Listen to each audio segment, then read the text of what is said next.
Hello everyone, welcome to our YouTube channel Shiksha Alliance. Today we are going to start our daily current affairs session in which we will cover important news from several newspapers, PIB and various government sources. So let's begin our session. Our first topic is world first operation using stem sales. तो जो world का पहला operation हुआ stem cells के मदद से, इसके बारे में हम जानेंगे। कुछ समय पहले की बात है। A heart surgeon in England has carried out a world first operation using stem cells from the placentas. जो एक हार्ट सर्जन है इंग्लैंड के, उन्होंने कैरी किया है वर्ल्ड का पहला ऑपरेशन उपयोग करके स्टेम सेल को प्लेसेंटा का। What are stem cell? Stem cells है क्या? Stem cells are the body raw material, cells from which all other cells with specialized function are generated. Under the right condition in the body or a laboratory, stem cell divide to form more cells called daughter cell. Stem cell जो है ये body के raw materials होते हैं। Cell जो होते हैं ये बाकी अदर बॉडी सेल्स के जैसे ही स्पेशलाइज फंक्शन होता है उनका, स्टेम सेल्स का। अंडर राइट कंडीशन में जो बॉडी के या लेबोरेटरी के स्टेम सेल को डिवाइड किया जाता है ताकि वो और सेल्स बनाए, जिसको डॉटर सेल्स कहा जाता है। What is stem cell scaffolding? क्या होता है स्टेम सेल scaffolding? मतलब developing a stem cell scaffolding architecture, temporary platform to build tissue, support vascular cell in growth and performs wound healing and regenerative medicine that is effective in treating bone, cartilage, blood vessel, skin tendon and nerve damage. जो आपका stem cell scaffolding होता है, इसमें क्या होता है, develop किया जाता है स्टेम सेल फोल्डिंग आर्किटेक्चर को, जो कि टेम्पोररी प्लेटफॉर्म होता है टिश्यू को बिल्ड करने के लिए। ये सपोर्ट करता है वेस्कुलर सेल इन ग्रोथ को, प्रमोट करता है वुंड हीलिंग को, रिजेनरेटिव मेडिसिन को, जो कि इफेक्टिव होता है ट्रीट करने में बोन को, कार्टिलेज को, ब्लड वेसल्स को, स्किन को, टेंडन को और नर्व डैमेज को।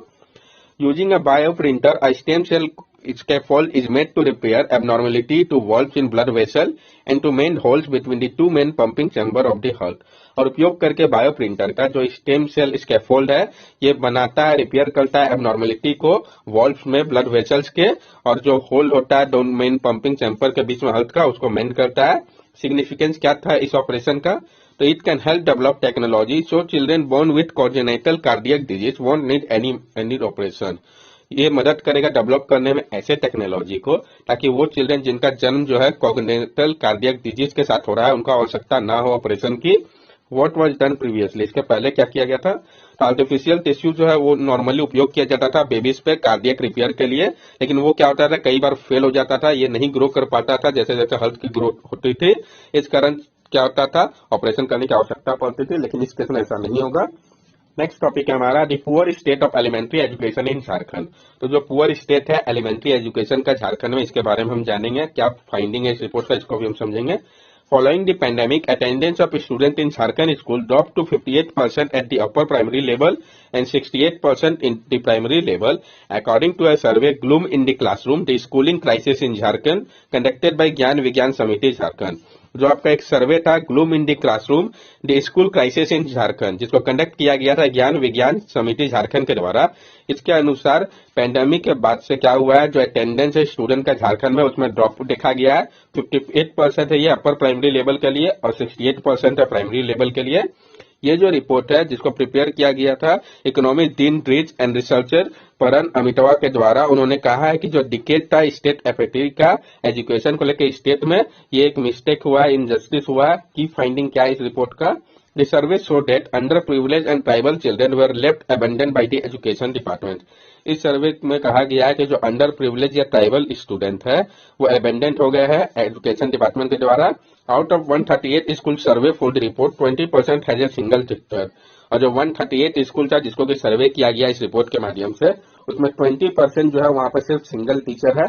At 55% para teacher who are not qualified to teach accounted for the majority of teacher at the primary level in this school. At the upper primary level the figure was 37%.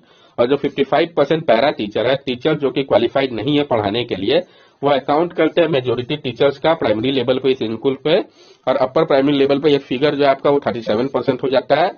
Not one of the school survey had a functional toilet, electricity और water supply. और एक भी school ऐसा नहीं है जिसको सर्वे किया गया हो जहां पर फंक्शनल टॉयलेट, इलेक्ट्रिसिटी या वाटर सप्लाई हो सब अच्छे तरीके से। Around 66% of the primary school and no boundary wall, 64% do not have a playground and 37% have no library book. और 66% जो प्राइमरी स्कूल है वहां पर कोई भी बाउंड्री वॉल नहीं था, 64% में कोई भी प्लेग्राउंड नहीं है और 37% में कोई भी लाइब्रेरी बुक नहीं है। जो मेजोरिटी है टीचर का इन स्कूल में, उनके पास एजुकेट फंड नहीं है मिड डे मील के लिए। Issue prevailing in the education sector, issue जो कि प्रिवेल कर रहा है एजुकेशन सेक्टर में, तो पेंडेमिक का प्रभाव देखा जा सकता है। इनएडिक्वेट गवर्नमेंट फंडिंग, जो फंडिंग की कमी है गवर्नमेंट के। Government spend 3% of it total GDP on education in 2018-19 according to the economic survey. Government जो है वो स्पेंड करता है 3% टोटल जीडीपी का एजुकेशन के लिए 2018-19 में, इकोनॉमिक सर्वे के अनुसार। डिजिटल डिवाइड एक बहुत बड़ा इश्यू है। क्वालिटी ऑफ एजुकेशन, सिर्फ 16% चिल्ड्रन है क्लास 1 के जो कि रीड कर सकते हैं टेक्स्ट को, जो कि प्रिस्क्राइब लेवल का है, जबकि ऑलमोस्ट 40% जो है वो रिकॉग्नाइज भी नहीं कर सकते लेटर को। लैक ऑफ इंफ्रास्ट्रक्चर, इंफ्रास्ट्रक्चर की कमी है। इनएडिक्वेट टीचर एंड देयर ट्रेनिंग, जो टीचर है उनका ट्रेनिंग का, और इनएडिक्वेट टीचर है, बहुत ज्यादा ड्रॉप आउट नंबर है। वे फॉरवर्ड क्या हो सकता है, तो एक्सपेरियंशियल लर्निंग अप्रोच करना होगा, इंप्लीमेंट करना होगा नेशनल एजुकेशन पॉलिसी को। एजुकेशन एम्प्लॉयमेंट कॉरिडोर तैयार करना होगा, रिड्यूस करना होगा जो लैंग्वेज एक बैरियर है उनके एजुकेशन को लेके। Some government initiative related to education reform, कुछ जो गवर्नमेंट का इनिशिएटिव है जो कि लिया गया है एजुकेशनल रिफॉर्म के लिए, जैसे कि सर्व शिक्षा अभियान हो गया, मिड डे मील स्कीम हो गया, बेटी बचाओ बेटी पढ़ाओ, पीएम श्री स्कूल हो गया। ये सारे कुछ इनिशिएटिव है जो कि लिखा गया है गवर्नमेंट के द्वारा। नेक्स्ट टॉपिक है हमारा अंडर यूटिलाइजेशन ऑफ फंड। तो हम जानेंगे कौन सी फंड की बात की गई है, फिर इसको डिटेल्स में समझेंगे। As per the parliamentary committee, fund for scheme under the Shreyas scheme have remained under utilised. In other news, the Union Minister of Women and Child Development had told the Lok Sabha that 70% of the non-lapsable corpus Nirbhaya fund remain unutilized. जो parliamentary committee है उन्होंने बताया है कि जो fund था scheme जैसे कि श्रेयस स्कीम के लिए, वो अंडर यूटिलाइज रहा है। और एक न्यूज में union ministry of women and child development ने बताया है लोकसभा को कि 70% जो non lapsable corpus Nirbhaya fund का है वो भी अनयूटिलाइज रहा है। तो जानेंगे इन दोनों फंड के बारे में हम एक एक करके। Nirbhaya fund, it is a non lapsable corpus fund of rupees 1000 crore given by the centre and utilise by state to ensure women safety. ये एक नॉन लैप्सेबल कॉर्पस फंड है रुपीज 1000 करोड़ का, जो कि दिया जाता है सेंटर के द्वारा और यूटिलाइज किया जाता है स्टेट के द्वारा, ताकि इंश्योर किया जा सके वुमेन के सेफ्टी को। Nodal agency for the administration of fund, department of economic affair under the ministry of fund. तो कौन नोडल एजेंसी है एडमिनिस्ट्रेशन जो कि करता है फंड का, तो डिपार्टमेंट ऑफ इकोनॉमिक अफेयर है, मिनिस्ट्री ऑफ फाइनेंस के अंतर्गत आता है। नोडल एजेंसी एक्सपेंडिचर के लिए कौन है, तो women and child development ministry है। The scheme being implemented by women and child development ministry under this fund are one stop centre, universalisation of women helpline, महिला पुलिस वॉलंटियर एक्सेट्रा। जो scheme जिसको कि इम्प्लीमेंट किया जाता है women child development ministry के द्वारा इस फंड के अंतर्गत, वो कौन है, तो एक वन स्टॉप सेंटर हो गया, यूनिवर्सलाइजेशन ऑफ वुमेन हेल्पलाइन हो गया, महिला पुलिस वॉलंटियर हो गया। Scheme being implemented by home ministry under the fund or emergency response support system, central victim compensation fund.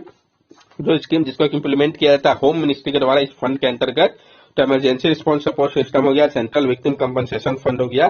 कैसे इसको इम्प्लीमेंट किया जा रहा है, तो Manipur, Meghalaya, Sikkim, Tripura and Daman and Diu have not spent any money under this fund.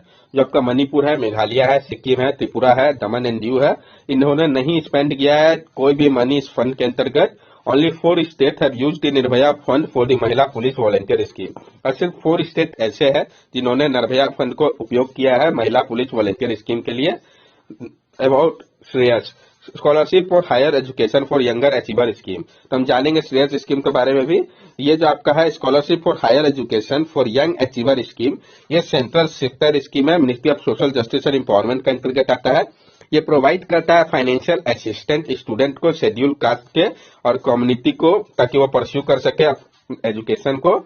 इसको प्रपोज किया गया था, इम्प्लीमेंट किया जा रहा है 2021-22 से 2025-26 के लिए, और ये कवर करता है टॉप क्लास एजुकेशन को एससी के लिए, नेशनल ओवरसीज स्कॉलरशिप को एससी स्टूडेंट के लिए, नेशनल फेलोशिप इसको एससी के लिए, और फ्री कोचिंग एससी और ओबीसी स्टूडेंट के लिए।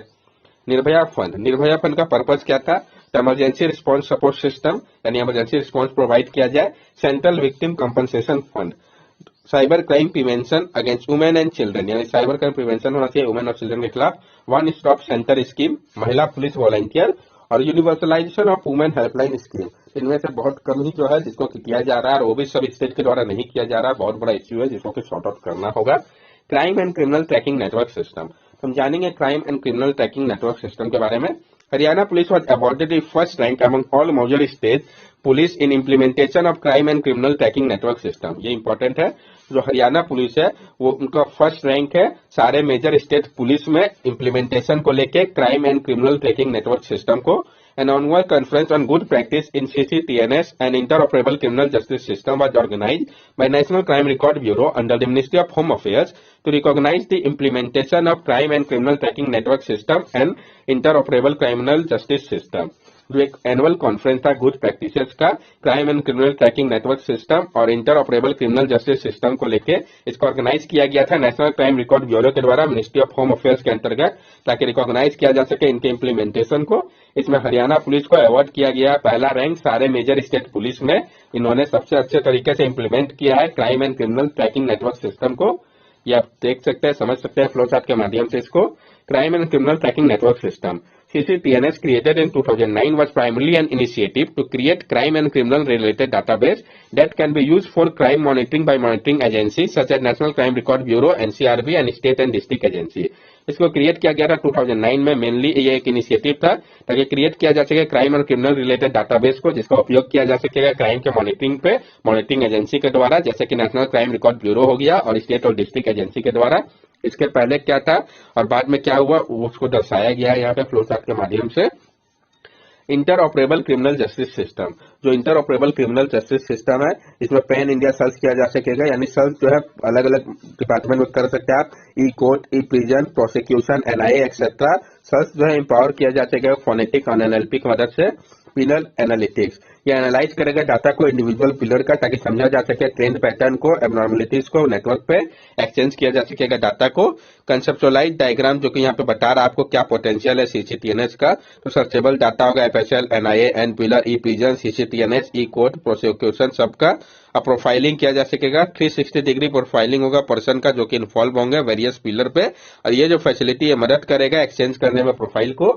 नेक्स्ट टॉपिक है हमारा Google is building an artificial intelligence model to support over 100 Indian language. Google जो है वो तैयार कर रहा है एक आर्टिफिशियल इंटेलिजेंस मॉडल को, जो कि सपोर्ट करेगा ओवर 100 इंडियन लैंग्वेज को। जानेंगे हम इसके बारे में। Google the world's most popular search engine is working on making text and voice internet searches available in over 100 Indian languages. Google जो कि वर्ल्ड का मोस्ट पॉपुलर सर्च इंजन है, वो काम कर रहा है ताकि वो टेक्स्ट और वॉइस इंटरनेट सर्चेस को अवेलेबल करा सके 100 इंडियन लैंग्वेजेस में। गूगल सपोर्ट के बारे में हम जान लें। Google was supporting small businesses and startup, investing in cyber security, providing education and skill training and applying artificial intelligence in sector like agriculture and health care.